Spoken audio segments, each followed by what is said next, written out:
이제 우리 하나님 말씀 같이 보겠습니다. 고린도전서 3장 1절부터 23절까지 말씀입니다.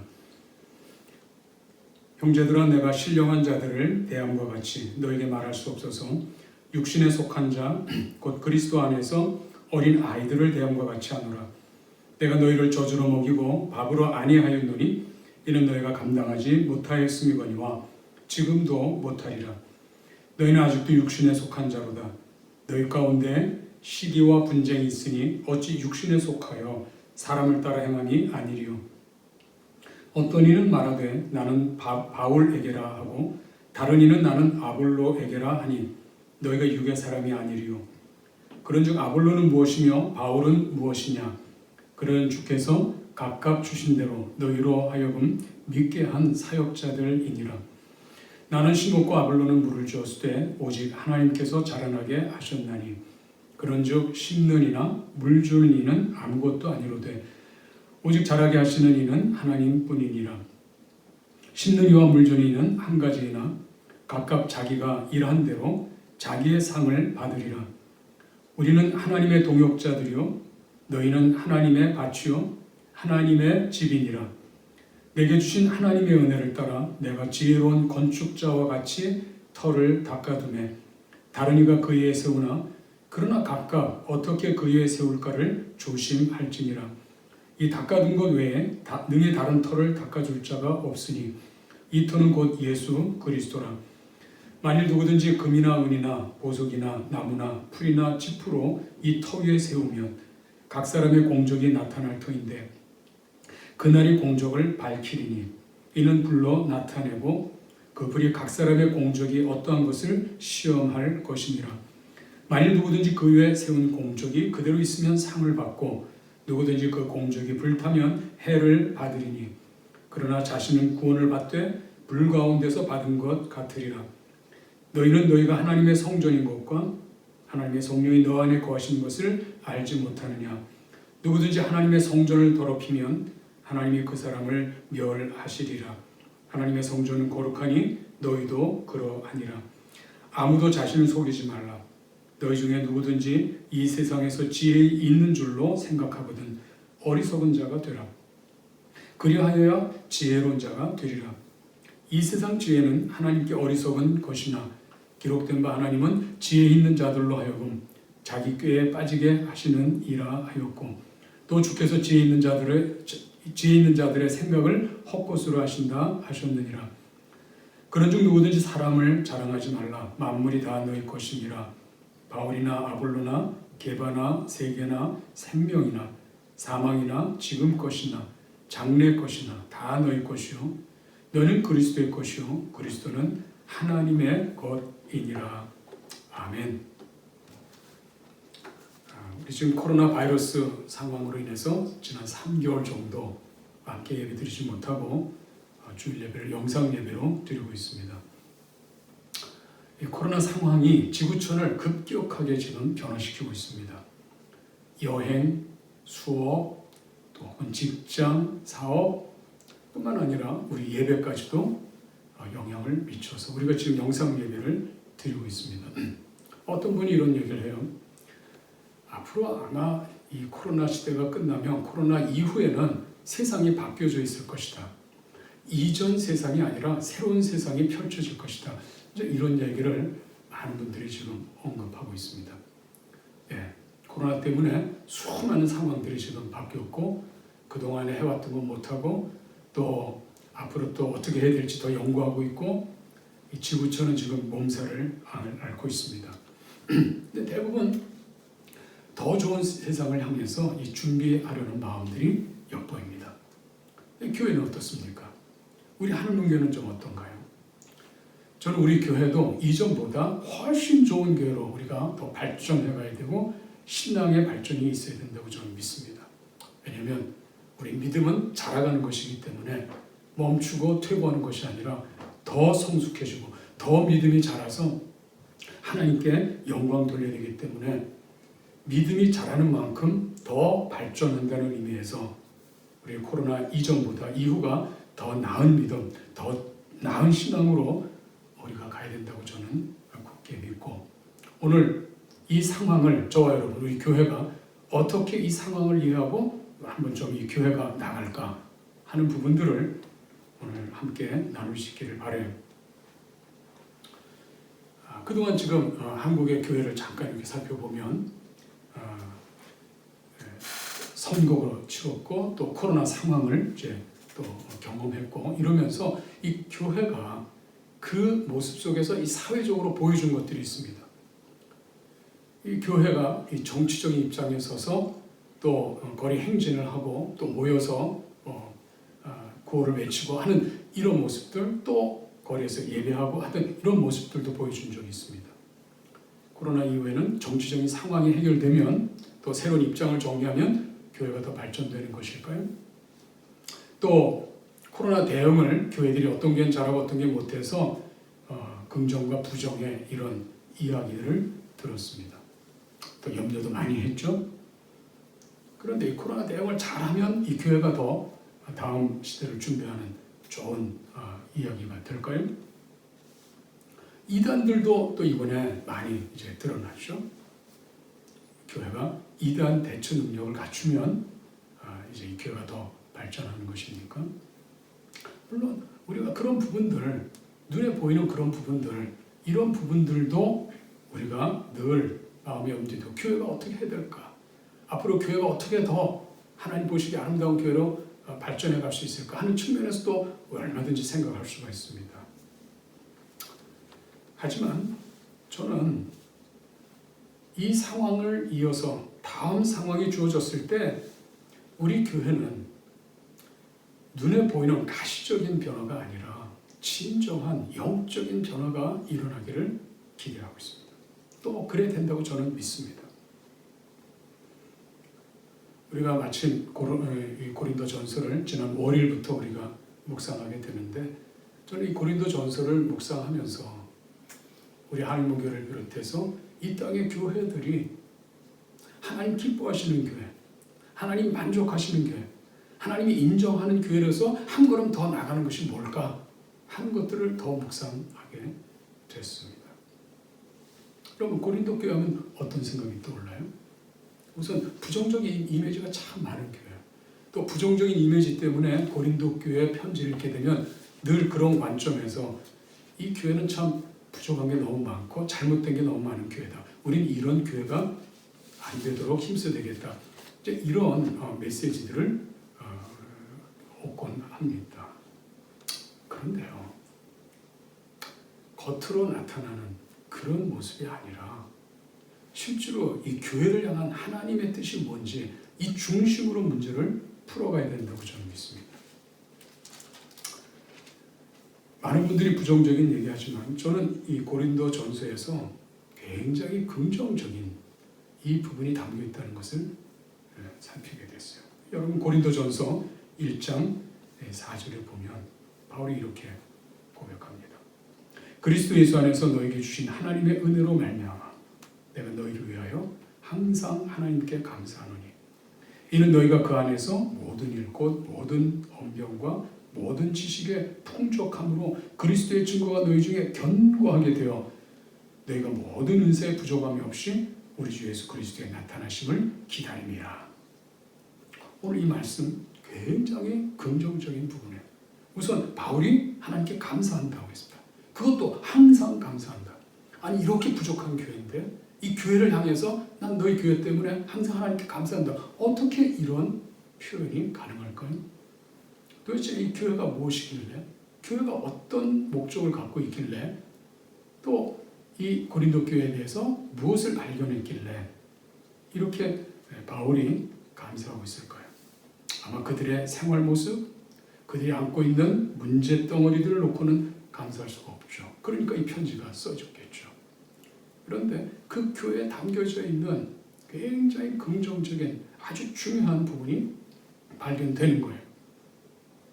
여기 보니까 5절 6절에 보면 모든 언명과 모든 지식의 풍족함으로 그리스도의 증거가 너희 중에 견고하게 되었다. 아마 이 교회는 성경 공부를 많이 한 것 같아요.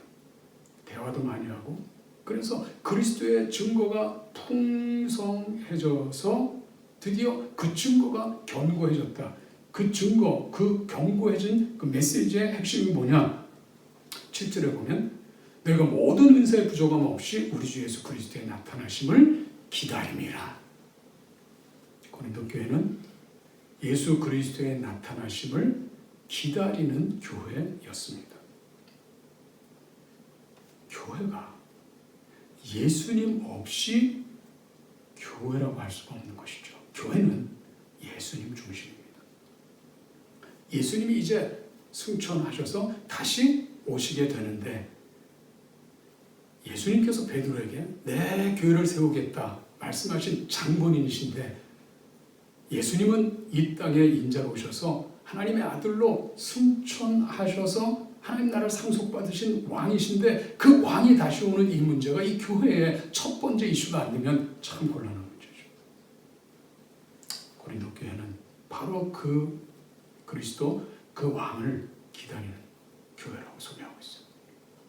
삶이 어떻든 우선 중요한 것은 바울은 예수님을 기다린다고 하니까 나는 항상 하나님 앞에 감사한다.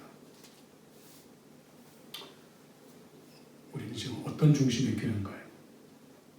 이 메시지를 바로 우리에게 적용하면 예수님이 아직도 안 오신 게 아니라 이미 이 땅에 오셔서 우리를 통치하고 계세요.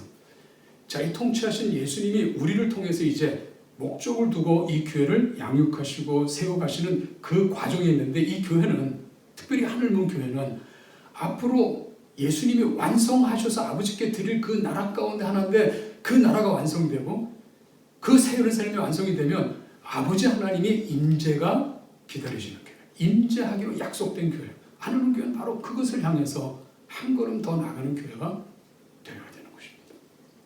그런 점에서는 아마 바울이 편지 썼듯이 하늘문 교회를 통해서 하나님 앞에 감사하고 찬양할 수가 있어요.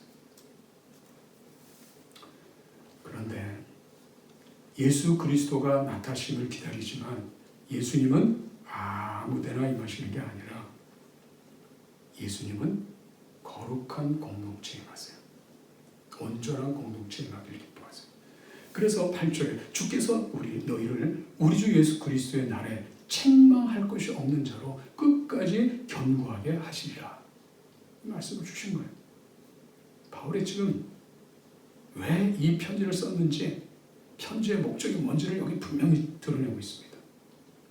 주 예수 그리스도를 기다리는 너희들이 책망할 것이 없는 자로 끝까지 견고하게 해주실 그 하나님 믿는데 이 책망할 것이 없는 이 문제를 쉬어가고 싶다는 거예요. 책망할 것이 없는 자로 세우는데 바울의 역할이 또 필요한 거예요. 가르침이 필요한 거예요. 권면이 필요한 겁니다. 실상 이제 여기 나오는 많은 문제들, 이 문제들이 한 12가지 정도로 정리되더라고요. 제가 이렇게 좀 꼽아보니까. 제가 참 들여다봤어요. 고린도전서. 분쟁이 있습니다. 음행이 있습니다. 다툼이 있고 우상 제물의 문제가 있고 권리 포기의 문제, 우상 숭배, 권위의 문제, 성찬, 은사, 부활, 연보 뭐 이런 이슈들이 이런 제목들이 쫙 이 교회 안에 거기서 찾아낼 수 있어요. 그래 얼마나 참 힘든 교회입니까? 정리 안 된 교회예요. 문제 많아요. 바울은 이 교회가 그분이 오실 때 흠이 없는 교회, 책망할 것이 없는 교회로 세우고 싶은 이 간절한 열정, 소망이 있었습니다. 그래서 이 고린도 전서를 쓴 거예요. 오늘 이 세상에, 이 땅에 있는 교회들은 목적이 어디에 있습니까? 초대교회는 파루시아, 왕으로 자신을 드러내는 바로 그날, 예수 그리스도의 그날을 준비하는 교회였는데 오늘 이 땅에 현재 저와 여러분이 살고 있는 이 땅, 지금은 이 교회가 뭘 소망해야 되죠? 요한계시록 7교회 예수님께서 편지를 쓰라고 하시면서 그 편지 내용에 보면 역시 마찬가지로 새하늘과 새 땅이 이루어지고 우리 아버지 하나님이 새 예루살렘에서 임재하실 때 그때 가장 필요한 권면들이 예수님이 사도 요한을 통해서 7개의 편지 가운데 쭉 채워져 있습니다. 고린도 전서는 마치 그와 같은 편지라고 볼 수 있어요.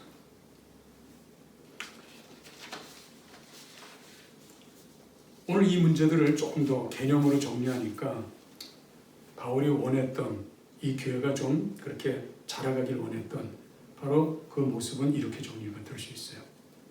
사람 중심의 교회가 되지 마라. 또 특별히 교회 안에 죄의 문제들을 그냥 방치하지 마라. 우상 숭배에 참여하지 마라. 은사를 사용하되 자랑하지 말고 사랑으로 섬기며 은사를 사용하도록 하라. 또 복음을 믿으라 했습니다. 예수 그리스도의 십자가 외에는 내가 자랑하지 않는다. 이 십자가라고 하는 이 부분이 십자가로 멈추지 않고 고린도전서 15장에 가면 부활로 연결됩니다. 죽음과 부활을 통해서 우리 주님께서 이루려고 하시는 그 놀라운 그 뜻이 여기 고린도전서에 담겨져 있어요. 그러니 예수님 믿을 때 예수님의 십자가만 이해하고 내 죄 용서받았다는 것만 생각하지 말고 부활을 통해서 목적한 바가 뭔지를 분명히 알아야 되겠죠. 이 땅에만 하나님의 나라는 부활 없이는 들어갈 수 없기 때문에 예수님과 함께 죽고 함께 부활해서 예수님 계신 그 나라에 우리 모두가 다 들어가야 되는 것이 그것이 이 땅에 사는 성도들의 꿈이고 소망이 되어야 합니다.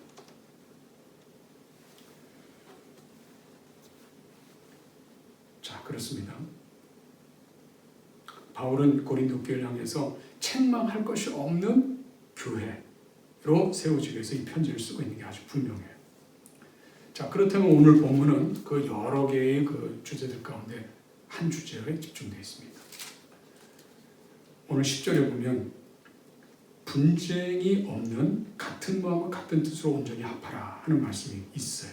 분쟁이 없는, 지금 이 분쟁의 문제를 다루고 있습니다. 이 분쟁의 문제를 4장까지 다루고 있어요. 자, 이 분쟁의 문제는 고린도 교회 문제뿐만 아니라 오늘 우리 교회들 속에서도 이 문제가 드러나고 있는 걸 볼 수 있어요. 보통 이제 분쟁한다. 여기 보면 이제 3장 우리 고린도 3장 1절에 보면 형제들아 내가 신령한 자들을 대함과 같이 너에게 말할 수 없어서 육신에 속한 자 곧 그리스도 안에서 어떤 아이들을 대함과 같이 하노라. 내가 너희를 저주로 먹이고 밥으로 아니하였노니 이는 너희가 감당하지 못하였음이거니와 지금도 못하리라. 너희는 아직도 육신에 속한 자로다. 너희 가운데 시기와 분쟁이 있으니 어찌 육신에 속하여 사람을 따라 행함이 아니리요. 너희 가운데 시기와 분쟁이 있다라고 얘기해요. 사실 우리 시기 분쟁 이것은 우리가 사회적으로도 도덕 윤리의 차원에서 다룰 수 있는 문제죠. 안 믿는 사람도 시기 분쟁 다 합니다. 욕심을 부리고요. 근데 믿는 성도들도 시기와 분쟁이 있었다 이 말이에요. 바울은 사람을 셋으로 구분합니다.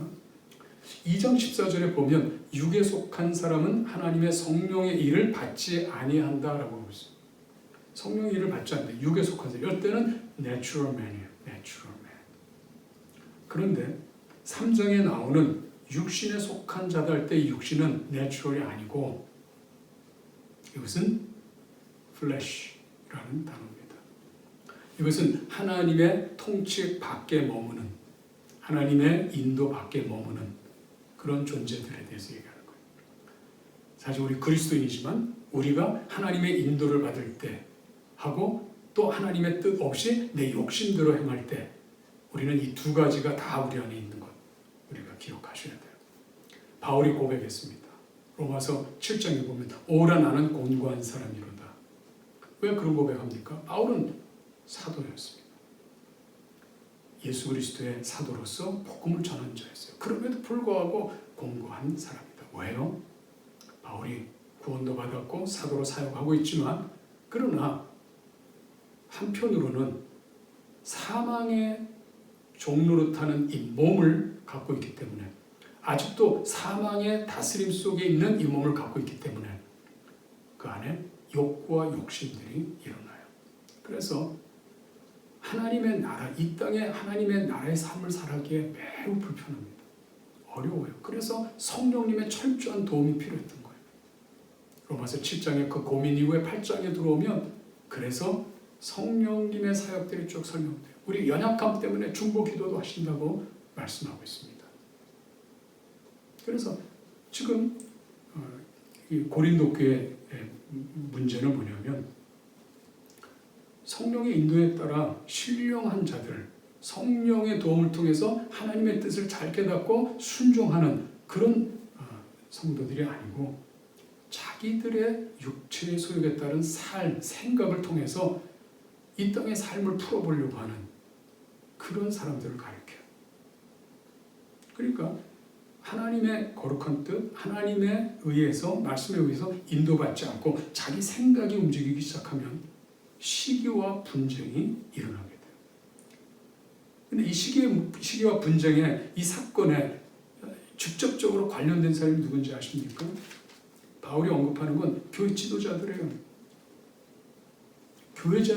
교회 지도자들이 원인을 제공하고 있다는 의미예요. 1장 11절을 보면요. 내 형제들아, 글로의 집 편으로 너희에 대한 말이 내게 들리니 곧 너희 가운데 분쟁이 있다는 것이라. 내가 이것을 말하거니와 너희가 각각 이르되 나는 바울에게, 나는 아볼로에게, 나는 게바에게, 나는 그리스도에게 속한 자라 한다 하는 것이니 그리스도께서 어찌 나를 위하냐? 바울이 너희를 위하여 십자가에 못 박혔으며 바울의 이름으로 너희가 세례를 받았느냐? 지금 무슨 말씀하고 있습니까?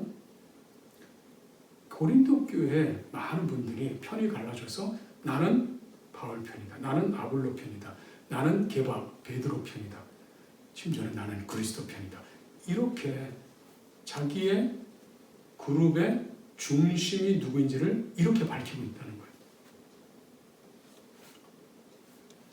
시기와 욕심으로 재물을 뺏어오고 거짓으로 다른 사람을 속이고 이런 문제가 아니고, 여기서 육체에 속했다는 것은 그 교회에 대단한 영향을 준 지도자들의 이름을 언급하면서 난 누구 편이다 라고 하는 그 생각이 육체에 속한 거다.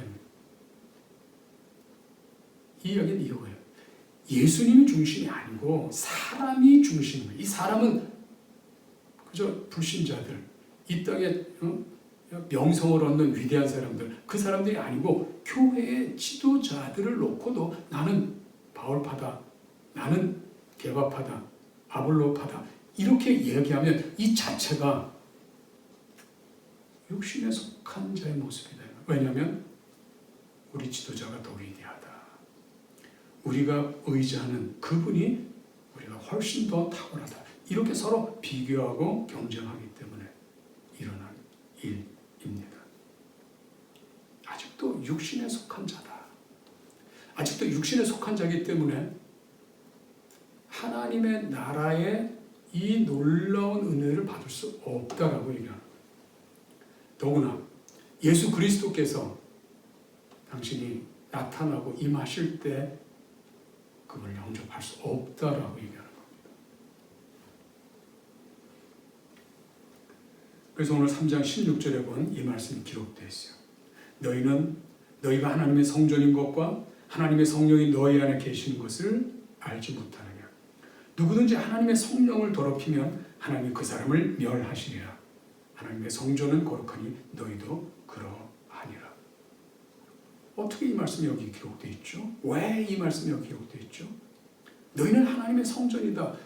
사실 우리는 각자 다 나는 누구 편이다 해서 나뉘어져 있는데 실제적으로 교회 목적은 어느 지도자 그룹을 통해서 다른 편보다 훨씬 더 우수한 탁월한 그룹이 되는 게 목적이 아니고 본래의 진정한 목적은 하나님의 임재였어요. 하나님의 거하시는 성전이 본래의 교회의 목적이었습니다. 초대교회는 예수님의 임하실, 왕으로 이 땅에 임하실 때 그 하나님 나라에 참여하는 것이 1차적인 목표였고, 오늘 우리들은 예수님의 다스림 속에 사는 이 현대 교회들은 아버지가 이 땅에 임하는 그때를 바라보면서 이 교회가 하나 되도록 힘써야 되는 것이죠. 그래서 이 교회 안에 예수님 외에 우리가 의지하는 다른 사람들이 세워지면 안 되는 거예요. 예수님만이 우리의 중심이 되어야 된다는 것입니다. 그래서 16절 이하에 나오는 성전을 더럽힌다 하는 말은 바로 공동체가 그룹으로 깨어지고 시기와 분쟁이 일어나는 것을 더럽혀진다 이렇게 말씀하고 있습니다. 하나님이 거룩하니 너희도 거룩하라. 이 말씀은 하나님의 존재의 거룩함으로 인간을 남자 여자를 한 몸으로 공동체로 창조하셨는데 그 외에 가족들 번성하고 생육하는 모든 가족들이 하나 되어서 이 땅에 충만하도록 계획하셨습니다. 그런데 이 땅은 하나가 되지 못하고 깨어져 나가죠. 시기와 분쟁이 일어나죠. 근데 그 시기와 분쟁이 세상에 있는 사람들이 아니라 교회의 공동체 가족들 안에서도 그 일이 나요.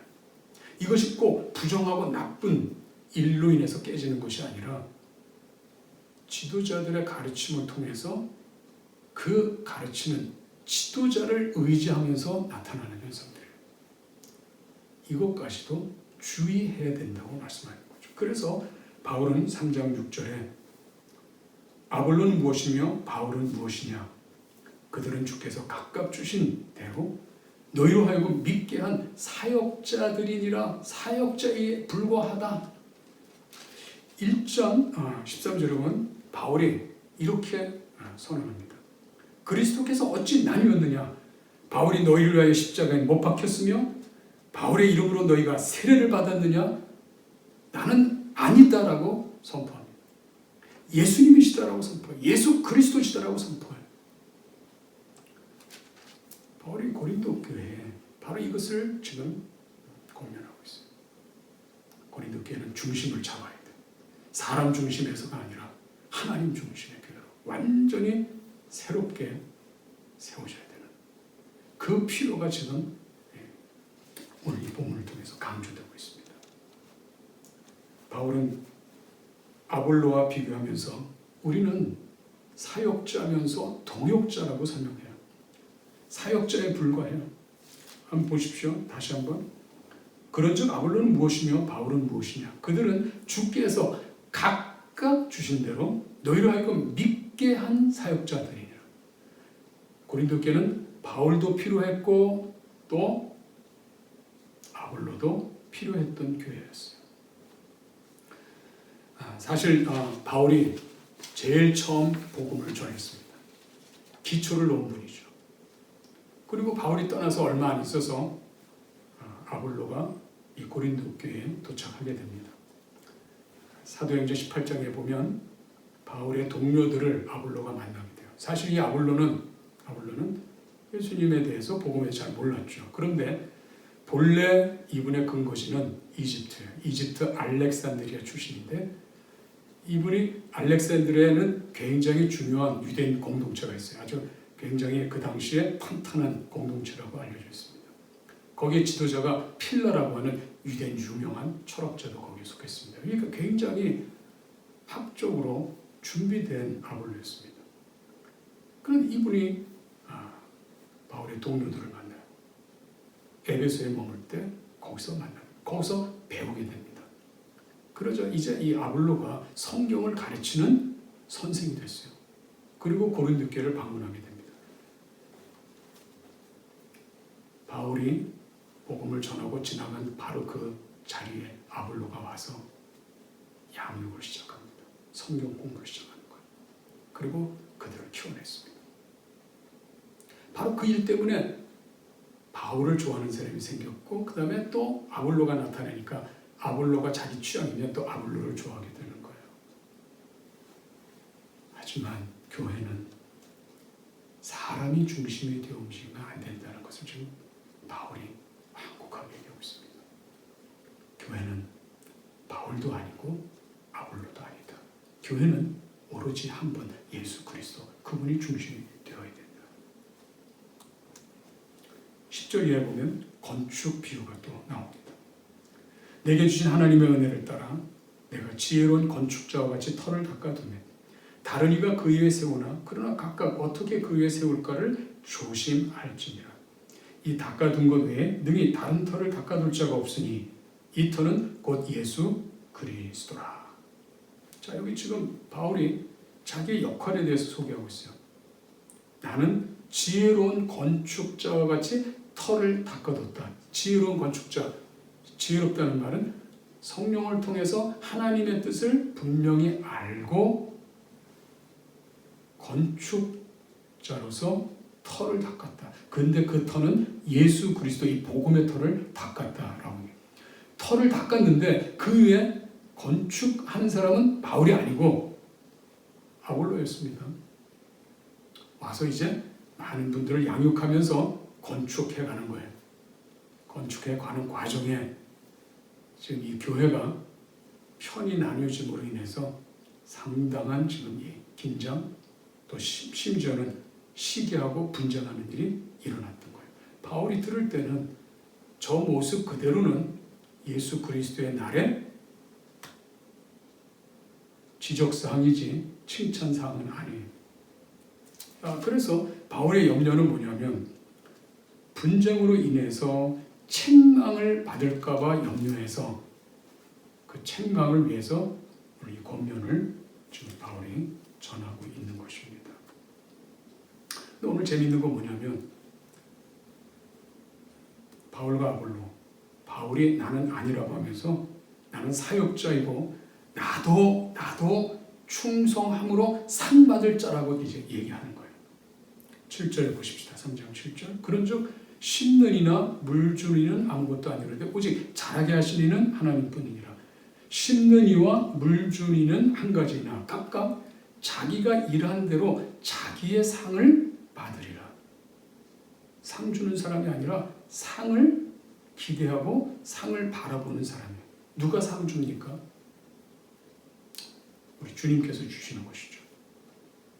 우리 교회는 상 주시는 이심을 바라봐야지 교회가 상을 베풀지 않는 인간 지도자들을 놓고 기대하고 또 그분을 통해서 뭔가 해볼 그런 것들은 안 되는 거예요. 그럴 때 바울과 아볼로를 통해서는 하나님 나라를 건축하는 게 아닙니다. 그분이 중심이 아니기 때문에 바울도 자신의 상을 받기 위해서 열심히 일하는 충성할 수밖에 없는 존재라고 얘기합니다.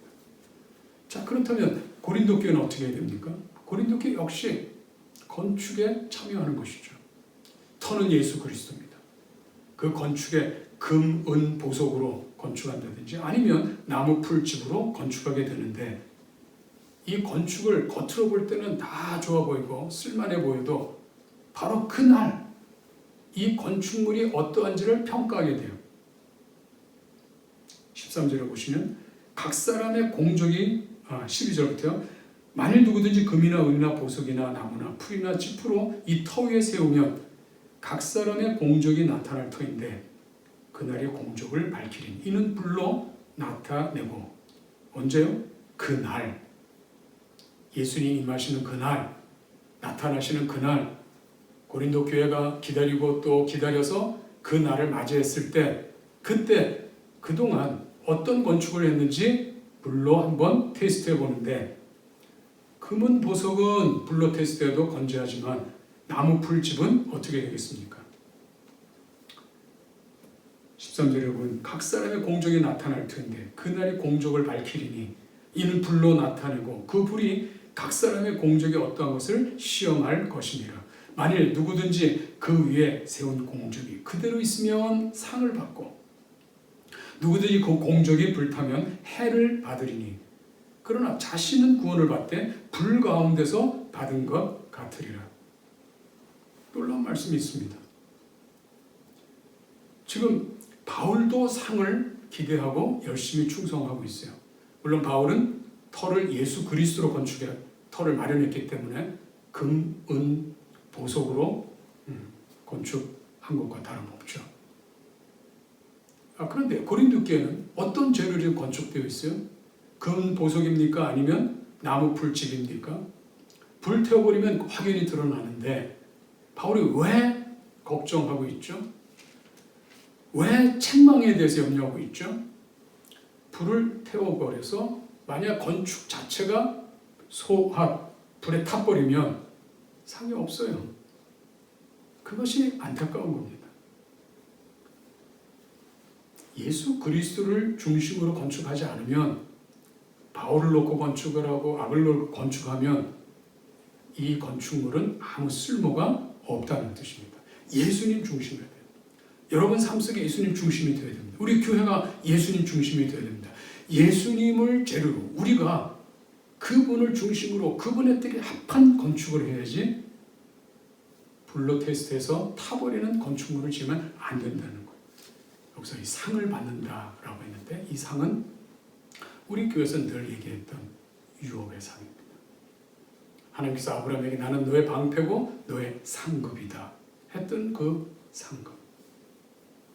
우리 하나님께서는 이 땅에 우리들을 향해서 상급을 준비하고 계시죠. 근데 그 상급이 오늘 20절에 보면은 이렇게 표현되어 있습니다.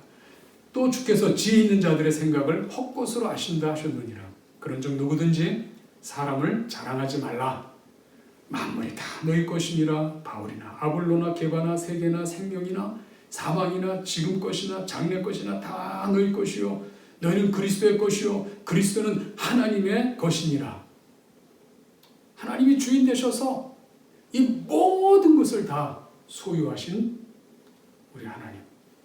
그런데 하나님께서 이 모든 것들을 그리스도에게 주시고 그리스도는 또 우리들에게 초대교회에게 다 아낌없이 나눠주셔서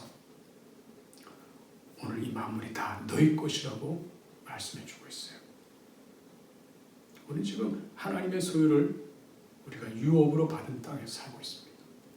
그분이 이 땅에 오셔서 통치하는 이 땅 자체가 하나님 나라 유업으로 우리에게 주어진 거예요.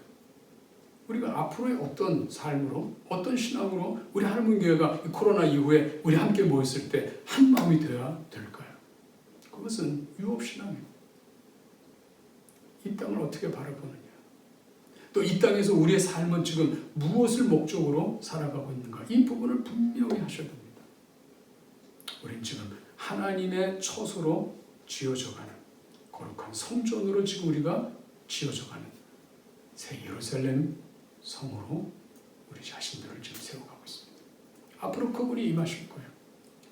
그렇기 때문에 우리는 그 보석으로 지어지는 건축물이 되어야 되죠. 그러기 위해서는 육체에 속하여 여기 기록된 그대로 풀이나 짚으로 나무로 짓는 집이 되면 안 되겠습니다. 우리는 금이나 은이나 보석으로 짓는 그런 견고한 불의 테스트도 능히 견뎌서 그냥 그분을 영접할 수 있는 그런 건축물이 되어야 될 것입니다. 우리 하나님교회가 바로 이런 교회로 함께 지어져 간다는 사실을 우리 교우들이 다 깨닫길 바라요. 그래서 교회 출석하고 예배 드리는 것을 만족하지 마십시오.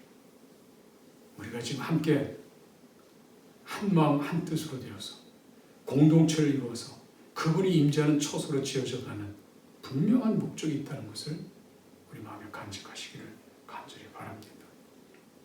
사람이 중심이 되는 교회가 아니라 우리 주님이 중심이 되는 그런 교회가 될 수 있기를 간절히 바랍니다.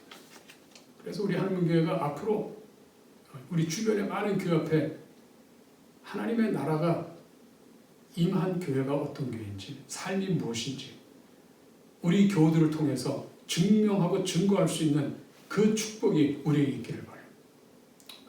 여러분 준비하십시오. 마음을 간직하십시오.